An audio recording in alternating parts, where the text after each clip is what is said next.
तो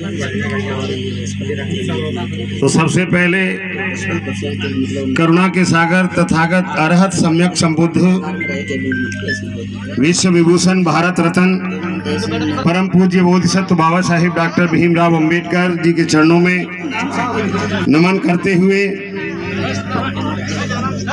आज के इस कार्यक्रम की अध्यक्षता कर रहे अध्यक्ष महोदय हमारे भूरा तोमर जी और हमारे श्री दिलीप सिंह तोमर जी, बंगाली राम जाटव जी और मंच पर बैठे सभी सम्मानित मंच पूज्य भिक्षुगण, सभी कुर्सियों पर और नीचे बैठे हुए सभी मेरे सम्मानित साथियों, आज बाबा साहेब अंबेडकर की 132वीं जयंती भारत के कोने कोने में मनाई जा रही है। अगर भारत के कोने कोने में सबसे अधिक जयंती और सबसे अधिक मूर्तियां अगर भारत में किसी की हैं तो वो परम पूज्य बाबा साहब अंबेडकर की है और किसी की नहीं।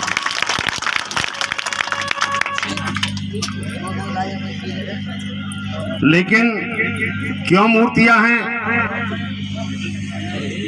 क्योंकि लोग तो लोगों का गला काट करके राजा बनते हैं, युद्ध करके राजा बने,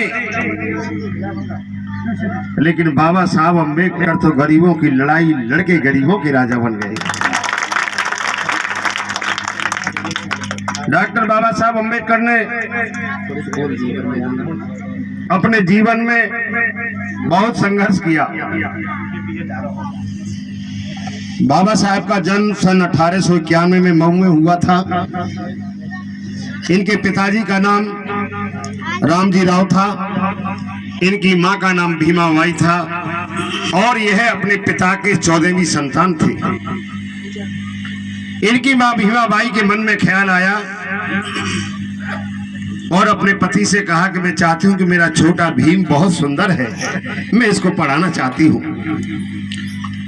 तो जब वो पढ़ने के लिए एडमिशन के लिए गए बाबा साहब के पिताजी बाबा साहब को लेकर, तो गोरे भूरे थे, सुंदर लगते थे। उनको देख करके तो कुर्सी दे दी, बिठा लिया गया और एडमिशन की जब बात हुई, नाम भी सुना, सबको सुना, जब जाति का नाम आया तो कुर्सी से उठाकर बेइज्जती करके उन्हें स्कूल से बाहर कर दिया गया।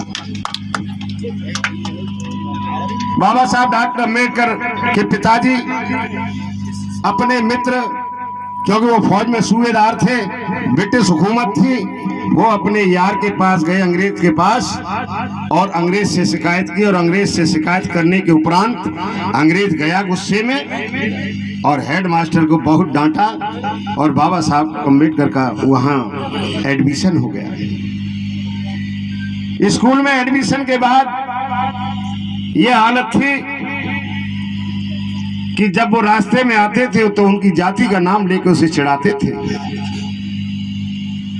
नर की टोटी